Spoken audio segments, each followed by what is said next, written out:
Buenos días, chicos. Os voy a hacer una pequeña presentación de la actividad que vais a realizar y asimismo os haré una introducción de lo que es la identidad digital. La actividad a desarrollar está enmarcada de nuestro bloque 5 de documentación y comunicación digital. Se denomina Protege tu identidad digital. Aprende a navegar seguro. ¿Qué vamos a aprender? Comprender qué es la identidad digital y los riesgos asociados. Conocer las medidas básicas de protección en Internet. Reflexionar sobre la importancia del comportamiento responsable en las redes sociales. Aplicar buenas prácticas de ciberseguridad en nuestra vida diaria y analizar algún caso real de riesgos en Internet. ¿Cómo lo vais a hacer? Pues realizaréis una ruta itinerario de aprendizaje en Simbalú con una serie de recursos y contenidos digitales. Después de cada recurso deberéis realizar una actividad calificable. El método de evaluación será una rúbrica.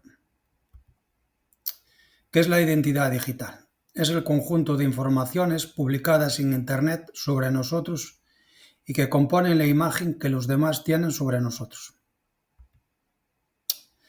Imaginar que tenéis un carnet de identidad para el mundo real, pues en Internet también tienes uno que se llama identidad digital. Es todo lo que os identifica en Internet. Nombre de usuario y contraseña, fotos y vídeos que subís, lo que escribís en las redes sociales, las páginas web que visitáis y los juegos en los que participáis, por ejemplo, online. ¿Por qué es importante? La identidad digital es como vuestra reputación online. Es importante cuidarla porque os representa, muestra quién sois a los demás, afecta a vuestro futuro. Puede influir si te aceptan o no en un trabajo, una universidad, por ejemplo.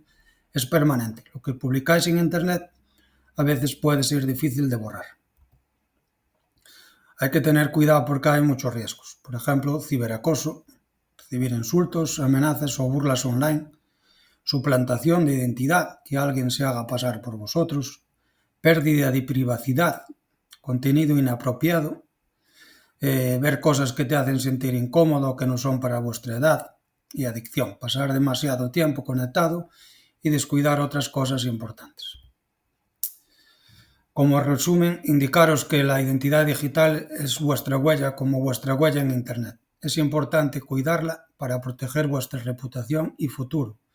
Hay riesgos en Internet, pero se pueden evitar con unos sencillos consejos que veremos en otras actividades.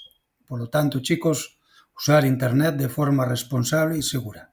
Muchas gracias.